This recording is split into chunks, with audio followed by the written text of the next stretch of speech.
Hi, welcome to the Tokyo Travel Workshop. So whether you're worried about coming to Tokyo with your baby, or maybe you've been to Tokyo before, so you kind of know what to expect, but you're still anxious because this will be the first time with a baby in tow. So for example, you're worried about how to find the diaper changer tables, how to find the elevators, where can I find a child-friendly cafe? The list is endless. So this is the place to be, the place to plan your trip to Tokyo with your baby, with the least stress and the most fun. I'm Kate Neath, and I've been helping hundreds of parents with planning their trips to Tokyo since 2012. So one of the biggest challenges with coming to Japan is how to visualize it here, especially for families. So that's why I started my website, Tokyo and Baby, to do exactly that. To my huge excitement, NHK World, which is Japan TV, they contacted me and asked me to be a reporter for their Tokyo travel program. And then the Lonely Planet Guide for Japan listed my website as the go-to resource for parents traveling with young children. So in this video, I'm going to show you my core strategy of how to plan your trip to Tokyo with your baby with the least stress and the most fun. So how do you actually plan your trip to Tokyo? So the goal of this workshop is to show you the critical things that you need to do before coming here to ensure that you not only have fun but also avoid the common mistakes that happen. Personally, I didn't always know how to do this. When it was my first time to go out in Tokyo with my baby, it was in December 2012 and my baby was about a month old, and I really wanted to get out of the house because I wanted to get out and get some fresh air, and I heard that the baby sleeps better in the stroller sometimes, so I wanted to get out of the house, and I went to this cafe in Nakameguro, which is called Segafredo. And the thing is though, is I didn't do any planning. When I was pregnant, I was so focused on the birth and the pregnancy that I hadn't thought about anything about going out with a baby. And so I was completely stuck. I didn't know where to change the diaper, where to breastfeed, where are the child-friendly cafes. I didn't know anything, and I was completely stuck. And so I never wanted to go through that situation again. And I didn't want anybody else to go through what I had been through because I felt really alone. I really was wondering, why didn't anybody tell me this? Why didn't anybody show me? And so that's really where it came from. And so then I did a lot of research and I asked all my Japanese friends, and I did a lot of discoveries around the city as I went out each day. And so that's how I put together my website with Tokyo and Baby, was to put together this resource to help families with enjoying this amazing city and to not go through the same issues that I had. Simply by sitting and watching this video, you're going to become better at planning your own dream holiday in Tokyo with your baby. That is how powerful planning can be. If you implement the right formula and follow the right steps, you're just guaranteed to have an awesome time in Tokyo with your baby. Now, the thing that separates a parent who has an awesome time in Tokyo and a parent that doesn't is strategy. You have to have a strategy that you've planned in advance before you come to Tokyo. So you need to have a plan B, C, and D just in case something unexpected happens. And you know it will happen because you'll be traveling with your baby. Okay, so let's jump into the Tokyo Travel Workshop core strategy. So first of all is the timing, when you come to Japan. So this is very, very important to consider when to visit Tokyo because it really depends on the season, the weather. So let me just go through each of these. When is your schedule free? So first of all, that's usually what affects many people's decisions, when to come to Japan is really depending on when you're available or when your family, your husband or or if you're a dad watching this, then when is your wife free? So that's definitely something that usually fixes the schedule. But if you do have a bit of flexibility, you may consider the season before you fix the flights. So for example, what season will it be in Tokyo? So there are 4 very distinct seasons in Japan of summer, spring, summer, autumn and winter. They are very, very distinct. And so summer is really hot and humid, and winter is a complete contrast. It's very, very cold, and it even sometimes snows in Tokyo. So it's important to consider all of those seasons and where are you from? So if you're from the tropical sort of country, or if you're from a country that's very, very cold and you don't have that experience with hot summers, then it's really, really good to consider that, especially when you have your baby. So if your baby's not, maybe you don't have the right, clothing for your baby in winter. So you do need to consider that you'd have to buy some winter clothing, for example, to protect your baby from the cold weather. So these are things to consider before booking your flights, or definitely to consider if you've already got a fixed schedule, then you need to plan in advance about how to dress your baby. So it's also, if you do have a bit of flexibility, it's good to think about which season do you really love the most, especially for traveling. So do you like hot or cold weather for traveling? So everybody's a little bit different, and it can kind of affect the enjoyment factor, like how much you will enjoy your trip to Tokyo, especially with your family. So make sure you consider these points. What do you like? What are you? How do you really want to spend your time in Tokyo? Either hot weather or cold weather, or in between, and how to dress your baby. Another thing to think about is any special events that you want to see. So some people plan their trip to Japan depending on, for example, they want to see the cherry blossom season, or they want to see the summer festivals in Japan, or maybe you want to see the Christmas lights. I mean, Japan has beautiful Christmas lights here during that December period. So there are some other, another one is the sumo, actually. Sumo tournaments do not run all year round. They're only in specific months. So if you really want to see sumo, then you may consider coming specifically when the sumo will be on. Another thing to consider is how old will your baby be? So, for example, if your baby is still drinking milk and hasn't gone on to solids yet, sometimes people find it much easier to travel with a baby before, while the baby is still just drinking milk, because then you don't have to worry about baby food, for example. Or maybe you consider, maybe you want to travel here before your baby kind of starts walking, because it might be easier, to get around if your baby hasn't started walking yet. Because once they start walking, then they will want to walk everywhere. So these are the things to consider if you do have that flexibility. Of course, any age of, coming here with your baby at any age is wonderful. And I definitely have a lot of advice for any stage. But there's just little things to consider when you're preparing. And of course, how will you dress your baby for the weather in Japan is very, very important. So let's go on to the next point, which is hotels. So this is very, very important to think about next. So once you've decided when to come, and maybe you've already booked your flights, the next step is to think about where do you want to stay. So do you want to stay in a big hotel, for example? Personally, I do love staying in big hotels. I love boutique hotels as well, but big hotels with kids sometimes is a lot easier, because even if they make noise, if the hotel has good walls, like thick walls, you don't have to worry about people in the next room if your baby makes a lot of noise. So if you're in a big boutique kind of hotel, then you have to be more careful with the noise, especially in Japan. So that's something to consider. Do you want a baby bed? So many people ask me this question: should they bring the baby? The fold-out beds, like there's Graco is one of the brands. So a little fold-out travel cot, a porta cot, that's another word that people call it. So if you want to bring the porta cot with you, or maybe you don't want to because it's too much luggage, then you need to consider, does the hotel provide this or not? Because there are a lot of hotels in Japan that do not provide it, so make sure you check that. Another question is, do you want babysitting service? So to be honest, there's not a lot of babysitting services in Japan in English. There's a lot in Japanese, but if you can't understand Japanese, then you may want to consider staying in a hotel that actually provides a babysitting service. For example, if you want to go out for dinner or do something specific that you need to have a babysitter for. So, and next is to also consider an Airbnb. This may be more convenient, it may be cheaper. So Airbnb, and sometimes if there is a huge event on in Tokyo, sometimes all the hotels are booked out, and I'm serious. So sometimes you may not be able to find a hotel, and then you do need to go and look at an Airbnb.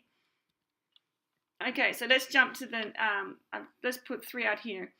we'll keep moving forward. So where is the hotel located? This is something that's very, very important to check because, depending on, like, is the hotel close to the train station, or is the hotel close to the main sites that you want to see? So make sure you do consider also the location of the hotel before you book. Okay, let's jump ahead into day trips. So this is something very important to consider, is how many full or half day trips will you have in Tokyo? So it's really good to write it down. Just write down, even on a piece of paper, how many full days you'll have and how many half days. And make sure you do be careful, like the days that you arrive on the plane and the days that you leave.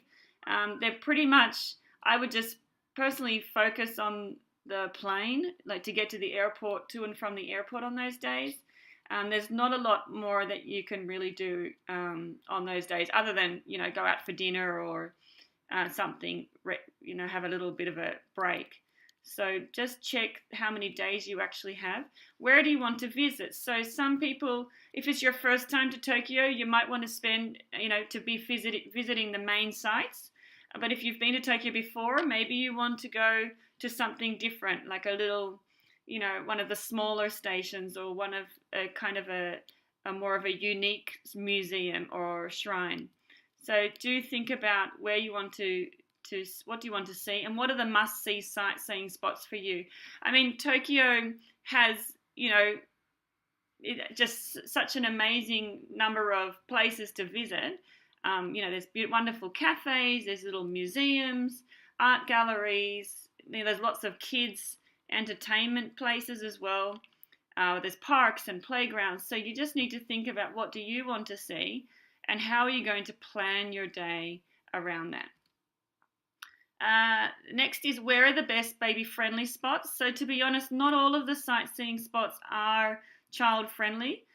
So it's really, really important to check that, and because it can have a big impact on how much you enjoy your time in Tokyo, because you don't want to be stressed. I mean, if you're going to, for example, a museum that is just not well prepared for walking one-year-olds, that, and one-year-olds, as you know, they want to touch everything, then maybe, that museum isn't the best place to go. So there's a huge number of places that do welcome families, so make sure you check that.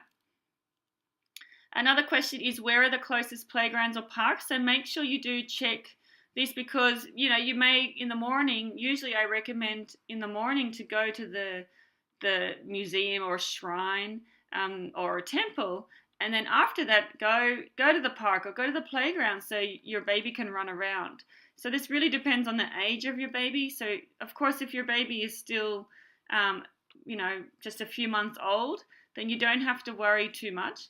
But once they start moving around, then that's when you need to have a backup plan, and where can they go and play. And next of all is, where are the closest baby rooms to change diapers, but also if you want to feed your baby, if you're breastfeeding, for example, or maybe you need to pump, or, maybe you want to feed your baby with a bottle in a quiet area, then these baby rooms, they're also called nursing rooms in Japan. They are fantastic. So make sure you do check that as well, close to where all the sightseeing spots that you're visiting. Next is, where are the child-friendly cafes and restaurants? So that's very important to check, because, often in Japan it's hard to find the restaurants or cafes that do welcome families, because, for example, sometimes they may have a smoking area and it may be too smoky, and so you may avoid those sort of restaurants. And then you may be walking around and you're getting hungry, and your baby's getting hungry and maybe starts crying, and you just don't want to be in that situation. It's very, very stressful. So make sure you do plan in advance which cafes and restaurants you want to go to. Okay, let's move on to the next step, which is transport. So transport is, you need to check how to get to and from the airport to your hotel. So that's a very important thing to check, because there are buses and the Narita Express, or also there's a Skyliner. So make sure you check how you want to do that. Which trains to catch around Tokyo, so that's also very important. When you arrive at the airport, they have those information booklets that you can pick up for free. But it's good to plan in advance, especially with your day trips, because you don't want to spend hours trying to find which train to go on, especially with your baby. This is all about, you having a baby with you, and you want to be very efficient and to save your time. So check whether you should buy a Japan Rail Pass or discount tickets. So remember, if you're going to go on a trip to Kyoto as well as Tokyo, then you may want to consider getting the Japan Rail Pass. How to reserve tickets on the Shinkansen is very important as well to consider. And even if you have a Japan Rail Pass, you can do that if you want to reserve your seat. So next of all is safety. Where to go if your baby is sick. So as you know, when you have a baby, it all changes, and a lot of people want to check this in advance. So make sure that you do. How to call an ambulance if there's an emergency. So this is very important when you have children. And what to do in an earthquake. Again, for Japan, this is very specific, and it's very important you don't have to spend hours studying about earthquakes, but it's important to have a bit of an idea of what happens if there is an earthquake, because you will have your baby with you. So you want to be prepared for that, just in case. And baby food. So what kind of food will your baby need? So this is very important to consider. So if your baby is going on to solids, for example, you may want to bring some pureed baby food with you, like in those little retort packs. So make sure you do consider bringing it with you. And if you do need to buy some in Japan, then you need to check where to buy the baby food in Tokyo. So this is very important. But again, all of this goes into detail in my Tokyo travel formula. But so what I'm going through here is all the steps you need to consider before coming here. These are the steps to go through. This is like having a strategy for your traveling with your baby. So what to bring. So this is the last one I'm going through. So what kinds of clothes should I bring for my baby? So this is what to put in your suitcase.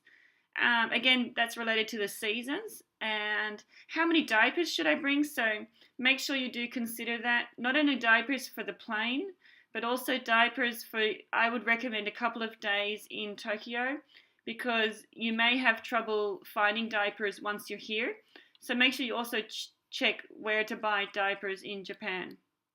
But I do recommend bringing some with you. Also, some people, you may want to consider bringing some baby food, especially if your baby has specific allergies or maybe preferences. The food in Japan is all in Japanese. They're Japanese brands and they're written in Japanese. So you may want to bring some with you. And also how much baby food to bring. I mean, I actually had one of my customers actually brought a suitcase full of baby food for his twins. So you may want to consider that. He thought it was fantastic, because then on the way back home, he just filled his suitcase up with souvenirs. And then, should I bring baby's medicine? So this is also very important, because even if you're coming with a baby who's just a few months old, I mean, I've had people call me when the baby suddenly got a fever, and it was their first fever that the baby had ever had.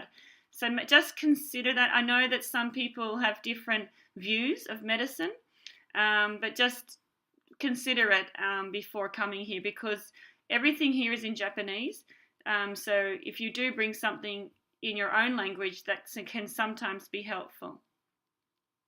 And lastly, should I bring my stroller or baby carrier? This is very important to consider, because generally I recommend bringing both of them. But again, it depends. I mean, if you don't want to bring the stroller, there are options for free rental at the department stores in Japan. So you can always consider that while you're here. Okay, so I hope this helps you. This is the core strategy of the Tokyo Travel Workshop. So this is the strategy. These are all the steps you need to follow and the questions you need to ask yourself before coming to Tokyo. And this will prepare you immensely. And make sure you download this in the file below. So download it and save it onto your smartphone or save it onto your PC. And because I know that you're very busy, I know what it's like to be trying to juggle everything and at the same time planning a trip overseas, even to a country like Japan, it can be very hard to manage. So make sure you print this out or save it on your PC and go through all of these questions and tick them off as you go through them. And this will be a huge help for when you're planning your travel to Tokyo.